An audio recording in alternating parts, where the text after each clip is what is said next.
विच बाणी अमृत सारे। गुरबाणी कहे सेवक जन मानै, परतख गुरु निस्तारे।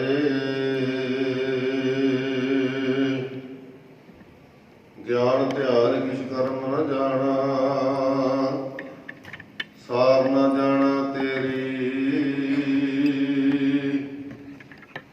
सब ते वड्डा सतगुर नानक, जिन कल राखी मेरी।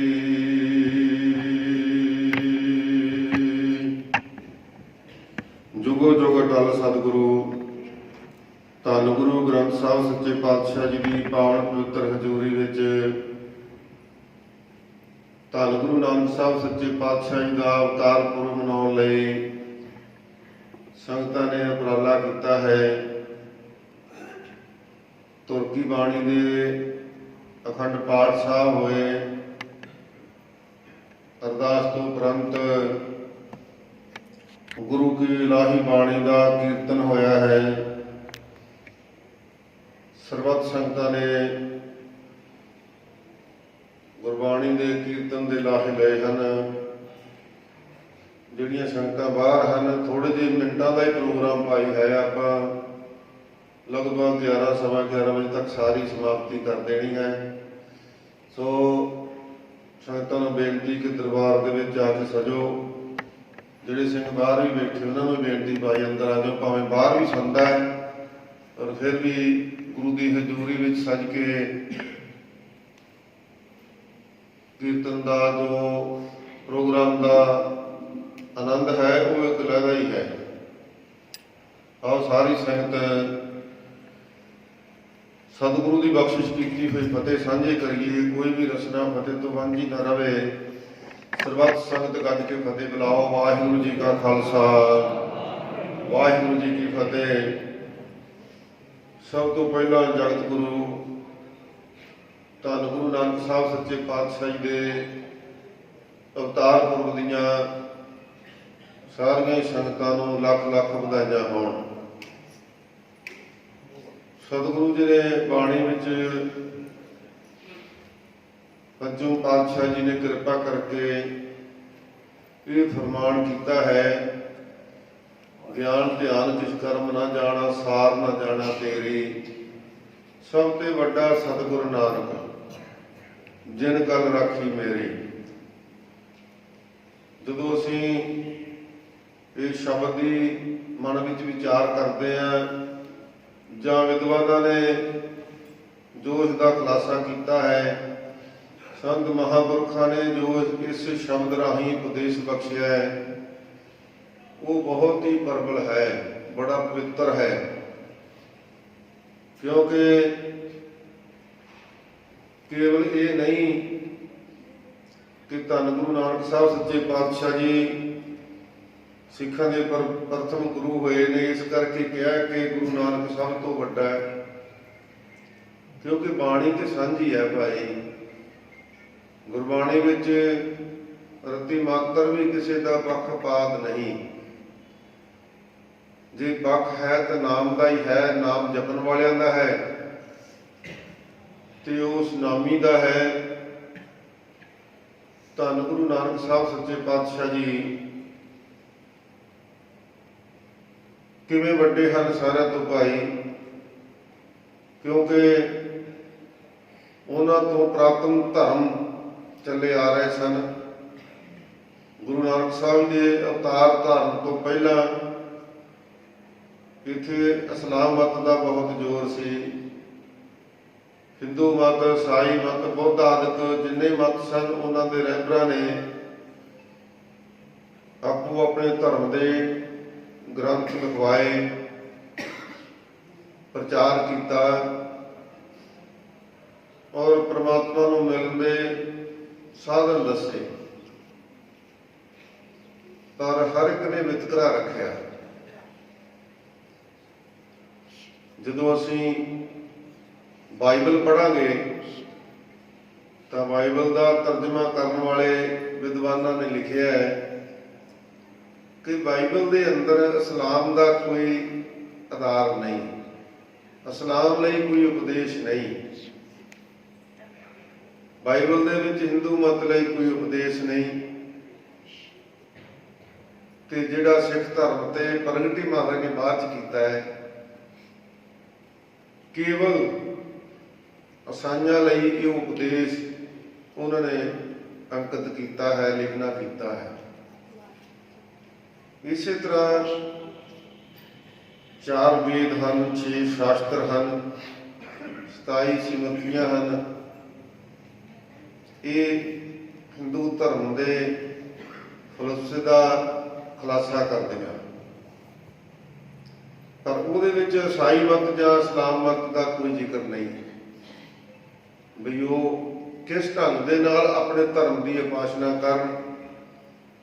ਇਸੇ ਤਰ੍ਹਾਂ ਪਵਿੱਤਰ ਕੁਰਾਨ ਸ਼ਰੀਫ ਹੈ, ਕੁਰਾਨ ਸ਼ਰੀਫ ਵਿੱਚ ਵੀ ਖੁਦਾ ਦਾ, ਅੱਲਾਹ ਦਾ, ਇਬਾਦਤਾਂ ਦਾ, ਮਿਸਲਾਂ ਦਾ, ਮਸਲਿਆਂ ਦਾ ਉਹਨਾਂ ਨੇ ਜ਼ਿਕਰ ਕੀਤਾ ਹੈ, ਹੱਜ ਦਾ ਜ਼ਿਕਰ ਕੀਤਾ ਹੈ, ਪਰ ਉਹ ਕੇਵਲ ਇਸਲਾਮੀ ਲੋਕਾਂ ਵਾਸਤੇ ਹੈ, ਮੁਸਲਮਾਨ ਲੋਕਾਂ ਵਾਸਤੇ ਹੈ, ਹੋਰ ਬਾਕੀ ਦੇ ਧਰਮਾਂ ਦਾ ਕੋਈ ਜ਼ਿਕਰ ਨਹੀਂ। ਜੇਕਰ ਅਸੀਂ ਖੁਦਾ ਨੂੰ ਸਰਵ ਵਿਆਪਕ ਮੰਨਦੇ ਹਾਂ ਤੇ ਫਿਰ ਉਹ ਸਰਬ ਦਾ ਸਾਂਝਾ ਵੀ ਹੋਣਾ ਚਾਹੀਦਾ ਹੈ। ਸਾਂਝਾ ਤੇ ਹੈ, ਪਰ ਮੰਨਣ ਵਾਲਿਆਂ ਨੇ ਦਾਅਵਾ ਸਿਰਫ ਆਪਣਾ ਹੀ ਕੀਤਾ ਹੈ ਕਿ ਜਿਹੜਾ ਖੁਦਾ ਹੈ, ਅੱਲਾ ਹੈ, ਉਹ ਸਿਰਫ ਇਸਲਾਮ ਵਿੱਚ ਜਨਮ ਲੈਣ ਵਾਲਿਆਂ ਨੂੰ ਹੀ ਪ੍ਰਾਪਤ ਹੋ ਸਕਦਾ। ਧੰਨ ਗੁਰੂ ਨਾਨਕ ਸਾਹਿਬ ਸੱਚੇ ਪਾਤਸ਼ਾਹ ਜੀ ਜਦੋਂ ਸੰਸਾਰ ਵਿੱਚ ਆਏ ਤਾਂ ਇਹ ਤਮਾਮ ਰੌਲਾ ਸੀ, ਧਰਮਾਂ ਦਾ ਰੌਲਾ ਸੀ। ਇਸੇ ਲਈ ਜਿਹੜੇ ਭਗਤ ਜੀ ਨੇ ਬਾਣੀ ਵਿੱਚ ਲਿਖਿਆ, ਵੇਦ ਕਤੇਬ ਇਫਤਰਾ ਭਾਈ ਦਿਲ ਕਾ ਫਿਕਰ ਨਾ ਜਾਏ, ਕਿ ਇਹ ਇੱਕ ਬਹੁਤ ਝਮੇਲਾ ਹੈ। ਭਾਈ ਕਾਹਨ ਸਿੰਘ ਨਾਭਾ ਨੇ ਜਿਹੜਾ ਇਫਤਰਾ ਨਾ, ਇਫਤਰੇ ਦੇ ਕਈ ਅਰਥ ਕੀਤੇ ਨੇ। ਇਹ ਭਰਮ ਹੈ, ਇਹ ਭੁਲੇਖਾ ਹੈ, ਸੋ ਇਹ ਘੁੰਮਣ ਘੇਰੀ ਹੈ। ਇਸ ਵਾਸਤੇ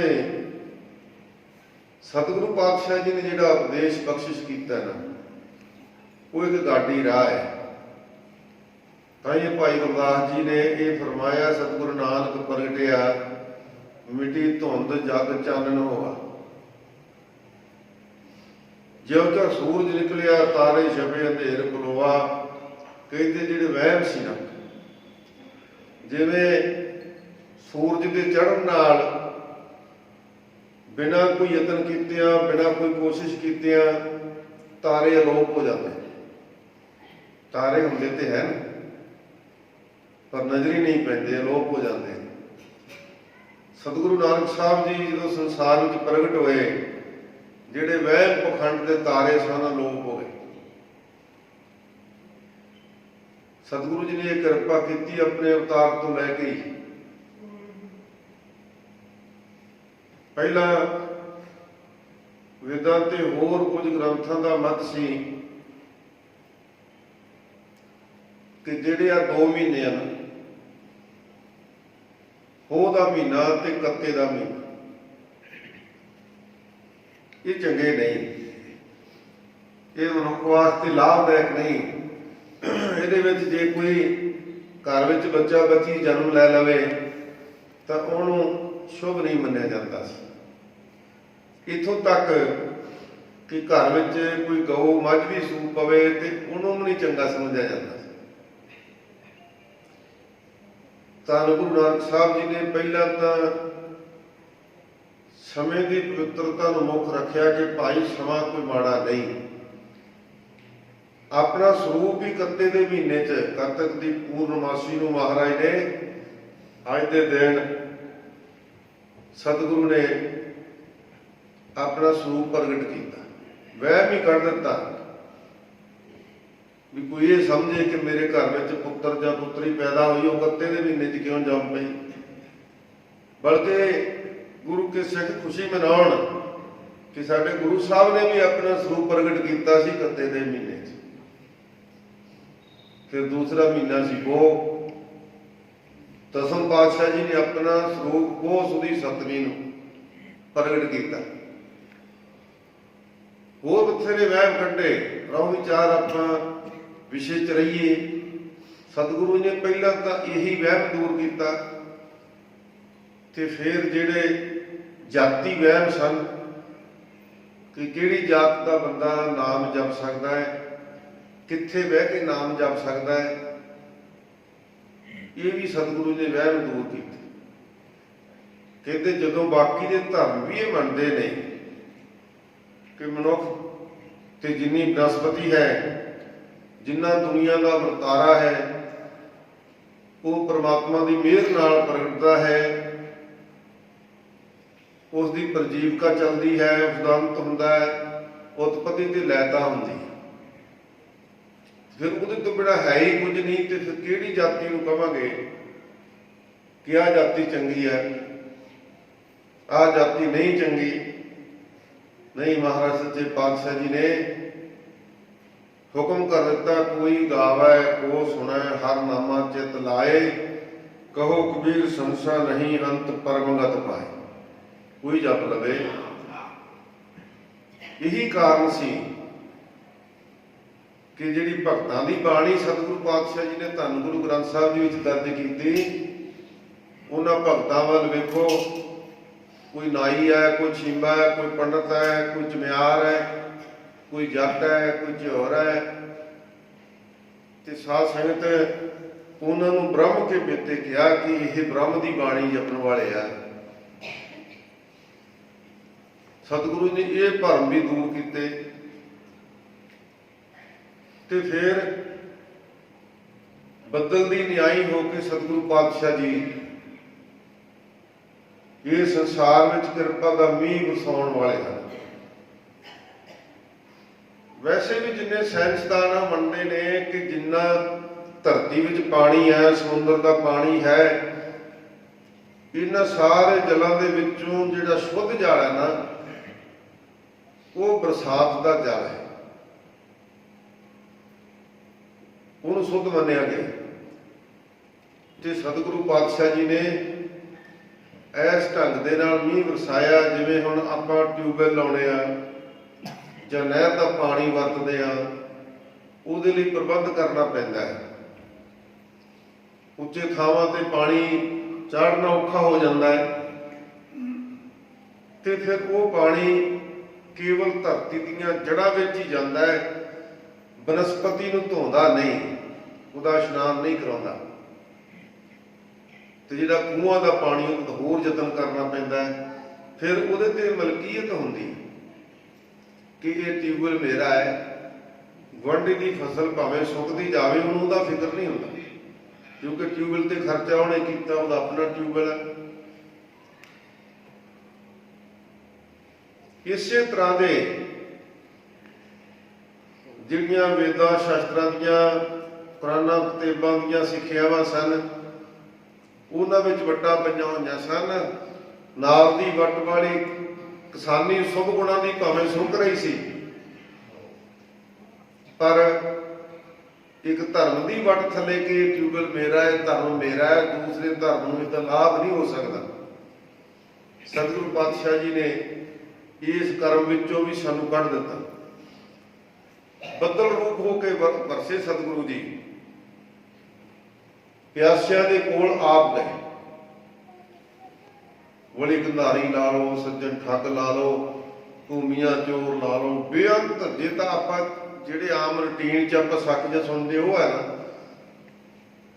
तो कवि संतोख सिंह जी ने तो ऐसी कमाल की अपनी काव विच, वो कहते कोई सियाणा मनुख, कोई सियाणा साइंसदान कोई काढ़ कढ़ सकता है कि आकाश के तारे गिन लवे, पर कोई दुनिया का विद्वान ये नहीं गिन के दस सकता कि धन गुरु नानक साहब जी ने पशु पंखी प्रेत भूत मनुख किन्नियां दा उद्धार किया। लिखते ने तारे गिने जात तेरे तारे ना गनात है, कहते गिने जा सकते आकाश के तारे, पर धन गुरु नानक साहब जी जिन्हें तुसीं तारे आ ना वो नहीं गिने जा सकते। फिर उन्होंने कोले आप जा के बहाने बना के वलीए तो पानी मंगया नहीं दिता, फिर मंगण भेजा मर्दाना जी को, फिर नहीं दिता, तो फिर वड्डा पहाड़ रुड़िया होंदा अपनी हस्तकमलों नाल रोक के चश्मे चला दिते। हुण देखो जिहड़ा पहाड़ रुड़ रहा है वो धरती नाल जुड़िया होया नहीं, ते अज भी संगतां जांदियां पंजा साहब दर्शन करन, ते निरंतर उहदे विचों झरने चल रहे हैं। इस तरह बेअंत लोगों का जिथे आधार किया तो उत्थे सतगुरु जी ने सतनाम का इहो जिहा जाप जपवाया सानू कि जिहड़ी अज्ञान के सूरज नाल राग द्वैत दीआं किरणां नाल ईरखा विच दे साड़े नाल शुभ गुणां की खेती साडी सत संतोख दया तीर दी खिमा विचार की खेती सड़ रही सी। ते सतगुरु जी ऐसे संसार विच प्रगट होए जिन्हां ने ऐसा ज्ञान का सूर चढ़ाया। ते साध संगत जी जिहड़ी राग द्वैत की अग सी वो सत संतोख दीआं किरणां नाल जिहड़ियां करना मुक्ता मैत्री दीआं टाहणियां सन साडियां, जिहड़े धर्म के पत्रे सन इस दरख्त दे, साध संगत जी जिहड़ा इत्थे ज्ञान का फल सतगुरु पातशाह जी ने सानू बख्शिश कीता, उहदे नाल शुभ गुणां दीआं खेतियां हरियां भरियां कर दित्ते। नहीं वेख्या कौन गरीब है, कौन अमीर है, कौन वड्डा है, कौन छोटा है, कौन किहड़ी जाति विच है, सब नूं सतगुरु जी ने ये बख्शिशां कीतियां। ते जिहड़े मौके दे लोग सन शक्तिवान, जिन्हां कोल अध्यात्मिक शक्ति सी, जिवें देवी देवते सन ते अपने थां ते हैगे ही सी, पर उन्हां दिनां दे विच सिद्धां दा बड़ा जोर सी। सिद्धां कोल शक्तियां सन, क्योंकि पतंजलि योग दियां जो कर्म दियां जिन्नियां शक्तियां सिद्ध कीतियां सी वो अपने आप को बड़े बड़ी मनते सन। जदों उन्होंने गुरु नानक साहब की महिमा सुनी तो फिर सीधे इकट्ठे होकर लगे सोचन भी धन गुरु नानक साहब की उम्र ही छोटी जी है, तो असीं ते कई वरे ताड़ी ला के बैठते रहे, दसम द्वार च अपने स्वाद चढ़ा के सिमरन करते रहे, फिर शक्तियों के मालक बने। तो ये जन्म तो लैके इन्ना बड़ी किवें बन गए, चर्चा करनी चाहिए। तो धन गुरु नानक साहब जी को बेनती की, सिद्धि मणि विचारिया भाई गुरदास जी कहते ने कि सिद्धा ने मन में विचार किए, सिद्धि मणि विचारिया कि वह दर्शन ही लेवै बाला, कहते साडी दिशा लै लवे पिछा लै लवे, कहता ऐसा जोगी कली विच हमरा पंथ करे उजियाला, जे किते साडे योग पंथ विच ही आ जावे ना ते साडे पंथ की जय जयकार उजागर कर सकता है साडे पंथ नूं, पर इहनूं शक्ति विखाउणी पएगी। फिर खबर दिता नाथ जी पानी लेवण चाला, धन गुरु नानक साहब जी खबर दिता भी सामने दरिया है, नदी है, उहदे चों पानी लियाओ। तो फिर बाबे देखा नाथ जी पानी नहीं, ठौर ते सताला आके सिद्धा नूं कहंदे पानी नहीं हैगा, क्योंकि सिद्धा ने अपनी शक्ति नाल पानी खत्म कर दिता सी। ते फिर जदों सिद्ध गए तो उन्होंने रतन जवाहर वेखे भी ये पानी है नहीं, पर रतन जवाहर का भरिया होया दरिया है, हैरान रह गए। तो फिर गुरु साहब को पुछते नहीं, असीं ते पानी लैण भेजिया सी ते इन्ने रतन जवाहर वो ही ले आउंदे, कहते तुसीं कहा नहीं सी, तुसीं ते कहा ही पानी लैके आओ, पानी है नहीं सी उत्थे। ये रतन जवाहर कित्थों आए? जदों रतन जवाहर चुकन लगे कोई हथ ना आया। फिर भाई गुरदास जी लिखते हैं ਕਿਹੜਾ ਝੱਲੇ ਗੁਰੂ ਕੀ ਝਾਲਾ, ਫਿਰ ਗੁਰੂ ਦੀ ਝਾਲ ਕੌਣ ਚੱਲ ਸਕਦਾ ਸੀ। ਐਸਾ ਸਤਿਗੁਰੂ ਸਾਧ ਸੰਗਤ ਜੀ ਇੱਕ ਵਾਰੀ ਨਹੀਂ ਬੇਅੰਤ ਵਾਰੀ ਸਮੇਰ ਪਰਬਤ ਤੋਂ ਉੱਚੇ ਉੱਡ ਕੇ ਆਪਣੇ ਆਪ ਨੂੰ ਵੱਡੇ ਬਣਾਉਣ ਦੀ ਕੋਸ਼ਿਸ਼ ਕੀਤੀ। ਸਤਿਗੁਰੂ ਪਾਤਸ਼ਾਹ ਜੀ ਨੇ ਸਭ ਦਾ ਹੰਕਾਰ ਤੋੜਿਆ, ਫਿਰ ਆਪ ਹੰਕਾਰ ਨਹੀਂ ਕੀਤਾ। ਜੇ ਸਤਿਗੁਰੂ ਪਾਤਸ਼ਾਹ ਜੀ ਨੇ ਮੁਸਲਮਾਨਾਂ ਨੇ ਪੁੱਛਿਆ ਮਹਾਰਾਜ ਸਾਡਾ ਪਾਰ ਉਤਾਰਾ ਕਿਵੇਂ ਹੈ, ਤੇ ਮਹਾਰਾਜ ਸੱਚੇ ਪਾਤਸ਼ਾਹ ਜੀ ਨੇ ਉਹਨਾਂ ਨੂੰ ਇਹ ਸਮਝਾਇਆ ਕਿ ਭਾਈ ਤੁਸੀਂ 5 ਨਮਾਜ਼ਾਂ ਪੜ੍ਹੋ, ਖੁਦਾ ਨੂੰ ਹਰ ਥਾਂ ਤੇ ਵਿਆਪਕ ਮੰਨੋ, ਤੇ ਇਸ ਖੁਦਾਈ ਦੇ ਉੱਪਰ ਰਹਿਮਤ ਕਰੋ। ਇਹਨੂੰ ਮੰਨੋ ਕਿ ਖੁਦਾ ਦੀ ਪੈਦਾ ਕੀਤੀ ਹੋਈ ਇਹ ਪਬਲਿਕ ਹੈ, ਸ੍ਰਿਸ਼ਟੀ ਹੈ। ਇਹੋ ਜਿਹੀਆਂ ਵਿਚਾਰਾਂ ਸੁਣ ਕੇ ਫਿਰ ਹੈਰਾਨ ਵੀ ਹੋਏ ਤੇ ਕੁਦਰਤੀ ਮਲਾਣਿਆਂ ਨੂੰ ਈਰਖਾ ਵੀ ਹੋਣੀ ਸੀ। ਫਿਰ ਸੁਲਤਾਨਪੁਰ ਸਾਹਿਬ ਦੀ ਘਟਨਾ ਹੀ ਤੁਸੀਂ ਦਰਸ਼ਨ ਕੀਤੇ ਹੋਣੇ ਆ। ਕਹਿੰਦੇ ਤੁਸੀਂ ਖੁਦਾ ਨੂੰ ਵਿਆਪਕ ਮੰਨਦੇ ਹੋ ਤੇ ਸਾਡੇ ਨਾਲ ਤੁਸੀਂ ਨਮਾਜ਼ ਪੜ੍ਹੋ। ਮਾਰੇ ਕਹਿੰਦੇ ਚਲੋ ਭਾਈ ਤੁਹਾਡੇ ਨਾਲ ਨਮਾਜ਼ ਪੜ੍ਹਦੇ ਆ। ਇਹ ਨੌਕਰ ਤੇ ਇੱਕ ਆਪ ਕਾਜੀ ਸਾਹਿਬ ਖੜੇ ਹੋ ਗਏ, ਧੰਨ ਗੁਰੂ ਨਾਨਕ ਸਾਹਿਬ ਵੀ ਖੜੇ ਹੋ। ਕਾਜੀ ਨੇ ਨਮਾਜ਼ ਪੜ੍ਹੀ, ਸਤਿਗੁਰੂ ਜੀ ਵਾਹਿਗੁਰੂ ਦਾ ਸਿਮਰਨ ਕਰਦੇ ਰਹੇ ਤੇ ਕਾਜੀ ਕਹਿਣ ਲੱਗਾ ਕਿ ਸਤਿਗੁਰੂ ਜੀ ਤੁਹਾਨੂੰ ਸਾਡਾ ਧਰਮ ਠੀਕ ਨਹੀਂ ਲੱਗਾ, ਤੁਸੀਂ ਨਮਾਜ਼ ਪੜ੍ਹੀ ਨਹੀਂ। ਮਹਾਰਾਜ ਕਹਿੰਦੇ ਕਾਜੀ ਸਾਹਿਬ ਤੁਸੀਂ ਵੀ ਨਹੀਂ ਪੜ੍ਹੀ, ਜੇ ਤੁਸੀਂ ਪੜ੍ਹਦੇ ਹੋ ਤੇ ਮੈਂ ਵੀ ਪੜ੍ਹ ਲੈਣੀ। ਕਹਿੰਦੇ ਹੱਦ ਹੋ ਗਈ, ਮੈਂ ਤਾਂ ਤੁਹਾਡੇ ਸਾਹਮਣੇ ਪੜ੍ਹੀ। ਕਹਿੰਦੇ ਨਹੀਂ ਪੜ੍ਹੀ। ਕਹਿੰਦੇ ਮਹਾਰਾਜ ਪੜ੍ਹੀ ਤੇ ਹੈ। ਮਹਾਰਾਜ ਕਹਿੰਦੇ ਨਹੀਂ। ਕਾਜੀ ਸਾਹਿਬ ਸੱਚ ਦੱਸੋ, ਜਦੋਂ ਘਰੋਂ ਚੱਲੇ ਸੀ ਤਾਂ ਪਹਿਲਾਂ ਤਾਂ ਤੁਸੀਂ ਵਕਤ ਪਹਿਲਾਂ ਮੰਨਿਆ ਸੁਨਾਮ ਨੇ। 5 ਵਕਤ ਦੀ ਨਮਾਜ਼ ਤਾਂ ਕਹੀ ਗਈ ਹੈ, ਤੁਸੀਂ ਵਕਤ ਤੋਂ ਲੇਟ ਕਿਉਂ ਹੋਏ? ਕਹਿੰਦਾ ਜੀ ਘੋੜੀ ਸੂਣ ਵਾਲੀ ਸੀ ਘਰੇ, ਮੈਂ ਲੇਟ ਹੋ। ਪਰ ਕਹਿੰਦੇ ਤੁਸੀਂ ਆ ਗਏ ਤੇ ਤੁਹਾਡੇ ਤੋਂ ਬਾਅਦ ਜਿਹੜਾ ਘੋੜੀ ਨੇ ਵਿਸ਼ੇਰਾ ਦਿੱਤਾ, ਤੁਹਾਡਾ ਧਿਆਨ ਹੁਣ ਵੀ ਉੱਥੇ ਹੀ ਹੈ। ਤੇ ਘੋੜੀ ਦੀ ਖੁਰਲੀ ਤੋਂ ਪਿੱਛੇ ਕਾਫੀ ਅਟਮਾ ਟੋਆ ਹੈ, ਵੀ ਤੁਹਾਨੂੰ ਇਹ ਸੀ ਕਿ ਵਿਸ਼ੇਰਾ ਰੁੜ ਕੇ ਉਸ ਟੋਏ 'ਚ ਨਾ ਡਿੱਗ ਪਵੇ। ਹੈ ਸੀ ਕਿ ਨਹੀਂ ਹੈ ਸੀ? ਹੱਥ ਜੋੜੇ। ਕਹਿੰਦਾ ਸਤਿਗੁਰੂ ਜੀ ਧੰਨੋ ਤੁਸੀਂ ਮੇਰੇ ਘਰੇ ਨਹੀਂ ਗਏ, ਤੁਸੀਂ ਘੋੜੀ ਨਹੀਂ ਤੱਕੀ, ਤੁਹਾਨੂੰ ਇਹ ਵੀ ਨਹੀਂ ਪਤਾ ਵੀ ਘੋੜੀ ਸੂਈ ਹੈ ਕਿ ਨਹੀਂ ਹਲੇ, ਪਰ ਮੇਰੇ ਮਨ ਦੀ ਦਿਸ਼ਾ ਹੀ ਸੀ। ਮਹਾਰਾਜ ਕਹਿੰਦੇ ਨਹੀਂ ਭਾਈ, ਜਦੋਂ ਖੁਦਾ ਦੀ ਇਬਾਦਤ ਕਰਨੀ ਹੈ ਉਦੋਂ ਦੁਨੀਆਦਾਰੀ ਦੇ ਰੰਗ ਚੋਂ ਉੱਪਰ ਉੱਠ ਕੇ ਉੱਠ ਕੇ ਕਿਹਾ ਸਤਿਗੁਰੂ ਜੀ ਨੇ ਮੁਸਲਮਾਨ ਮੋਮ ਦਿਲ ਹੋਵੇ, ਅੰਤਰ ਕੀ ਵੱਲ ਦਿਲ ਤੇ ਧੋਵੇ, ਦੁਨੀਆ ਰੰਗ ਨਾ ਆਵਾ ਨੇੜੇ, ਜਿਉ ਕੁਸਮ ਪਾਟ ਕਿਉ ਪਾਕ ਹਰਾ। ਕਹਿੰਦੇ ਇਸ ਤਰ੍ਹਾਂ ਦਾ ਦਿਲ ਚਾਹੀਦਾ ਮੁਸਲਮਾਨ ਦਾ। ਚਰਨੀ ਢਹਿ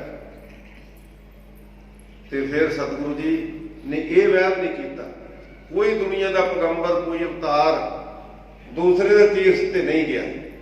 ਇਹਦੇ ਧੰਨ ਗੁਰੂ ਨਾਨਕ ਸਾਹਿਬ ਸੀ, ਗੰਗਾ ਵੀ ਗਏ, ਗੋਦਾਵਰੀ ਗਏ, ਸਰਸਤੀ ਗਏ, ਇਸਲਾਮ ਧਰਮ ਦੇ ਸਭ ਤੋਂ ਵੱਡੇ ਤੀਰਥ ਤੇ ਮੱਕੇ ਵੀ ਗਏ। ਤੇ ਫਿਰ ਸਤਿਗੁਰੂ ਜੀ ਨੇ ਉੱਥੇ ਆਪਣਾ ਛੱਕਾ ਜਮਾ ਦੱਸਿਆ, ਸਭ ਤੋਂ ਵੱਡਾ ਸਤਿਗੁਰੂ ਨਾਨਕ ਕਿਵੇਂ ਹੈ। ਦੂਜਿਆਂ ਨੇ ਸਿਰਫ ਨਫ਼ਰਤ ਕੀਤੀ ਕਿ ਦੂਜੇ ਧਰਮ ਮਾੜੇ ਨੇ, ਸਾਡਾ ਚੰਗਾ ਹੈ। ਸਤਿਗੁਰੂ ਪਾਤਸ਼ਾਹ ਜੀ ਨੇ ਆਪਣੀਆਂ ਚੰਗਿਆਈਆਂ ਜਗ ਵਿੱਚ ਜ਼ਾਹਰ ਕੀਤੀ, ਚਰਚਾ ਕੀਤੀ, ਦਰਸਾਇਆ ਕਿ ਨਹੀਂ ਭਾਈ, ਆਪਣੇ ਧਰਮ ਵਿੱਚ ਪ੍ਰਪੱਕ ਰਹਿੰਦਿਆਂ ਹੋਇਆਂ ਦਇਆਵਾਨ ਬਣੋ, ਨਿਰਦਈ ਨਾ ਬਣੋ। ਇਹੀ ਕਾਰਨ ਸੀ ਕਿ ਸਾਧ ਸੰਗਤ ਜਦੋਂ ਬੇਅੰਤ ਸਾਖੀਆਂ ਹੋਰ ਨੇ, ਪਰ ਸਾਧ ਸੰਗਤ ਕਾਰਨ ਇਹੀ ਸੀ ਜਦੋਂ ਸਤਿਗੁਰੂ ਸੱਚੇ ਪਾਤਸ਼ਾਹ ਜੀ ਦਾ 5 ਭੌਤਿਕ ਸਰੀਰ ਸ਼ਾਂਤ ਹੋਇਆ ਤੇ ਫਿਰ ਰੌਲਾ ਪਿਆ। ਮੁਸਲਮਾਨ ਕਹਿਣ ਸਾਡਾ ਪੀਰ ਹੈ, ਹਿੰਦੂ ਕਹਿਣ ਸਾਡਾ ਗੁਰੂ ਹੈ, ਸਿੱਖ ਕਹਿਣ ਸਾਡਾ ਗੁਰੂ ਹੈ, ਅਸੀਂ ਇਹਦਾ ਆਪਣੇ ਧਰਮ ਦੇ ਮੁਤਾਬਕ ਇਹਦੀ ਅੰਤਮ ਕਿਰਿਆ ਕਰਨੀ ਹੈ। ਦੁਨੀਆ 'ਚ ਕੋਈ ਅਵਤਾਰ ਇਹੋ ਜਿਹਾ ਨਹੀਂ ਹੈ, ਕੋਈ ਗੁਰੂ ਨਹੀਂ ਹੋਇਆ, ਸਾਧ ਸੰਗਤ 'ਚ ਕੋਈ ਪੈਗੰਬਰ ਨਹੀਂ ਹੋਇਆ ਜਿਹਦੇ ਮਰਨ ਤੋਂ ਬਾਅਦ ਇਹ ਮੇਰ ਬਣੀ ਹੋਵੇ। ਉਹ ਕੇਵਲ ਧੰਨ ਗੁਰੂ ਨਾਨਕ ਸਾਹਿਬ। ਹਾਂਜੀ ਕਿਹਾ ਸਤਿਗੁਰੂ ਨਾਨਕ ਸਭ ਤੋਂ ਵੱਡਾ ਸਤਿਗੁਰੂ ਨਾਨਕ ਤਾਂ ਹੀ ਹੈ। ਤੇ ਫਿਰ ਸਭ ਦੀ ਮਹਾਰਾਜ ਨੇ ਪਤ ਰੱਖੀ। ਭਾਈ ਸੰਤੋਖ ਸਿੰਘ ਜੀ ਲਿਖਦੇ ਨੇ ਤੇ ਜਦੋਂ ਚਾਦਰਾ ਵੰਡਿਆ ਤੇ ਚਾਦਰੇ ਦੇ ਜਿਹੜਾ ਉੱਪਰ ਪਾਇਆ ਸੀ ਨਾ, ਜਿਹਨੂੰ ਕਫਨ ਕਹਿ ਲੈਂਦੇ ਆਪਾਂ, ਤੇ ਉੱਥੇ ਸਤਿਗੁਰੂ ਜੀ ਦੇਹ ਨਹੀਂ ਮਿਲੀ। ਫਿਰ ਉਹ ਤੋਂ ਫੁੱਲ ਮਿਲੇ ਤੇ ਸਾਂਝੇ ਰੂਪ ਦੇ ਵਿੱਚ ਫੁੱਲ ਤਾਰੇ ਗਏ। ਸੋ ਇਹ ਧੰਨ ਗੁਰੂ ਨਾਨਕ ਸਾਹਿਬ ਦੀਆਂ ਵਡਿਆਈਆਂ ਹੈ। ਸਭ ਤੋਂ ਵੱਡੀ ਗੱਲ ਕਿ ਕਿਸੇ ਧਰਮ ਨੇ ਆਪਣੇ ਧਰਮ ਦੀ ਇਬਾਦਤ ਆਪ ਨਹੀਂ ਲਿਖੀ। ਭਾਵੇਂ ਮੁਹੰਮਦ ਸਾਹਿਬ ਨੇ, ਭਾਵੇਂ ਉਹ ਕ੍ਰਿਸ਼ਨ ਜੀ ਨੇ, ਭਾਵੇਂ ਰਾਮਚੰਦਰ ਜੀ ਨੇ, ਭਾਵੇਂ ਈਸਾ ਜੀ ਨੇ, ਆਪਣੇ ਧਰਮ ਦਾ ਗ੍ਰੰਥ ਉਹਨਾਂ ਨੇ ਆਪ ਨਹੀਂ ਲਿਖਿਆ।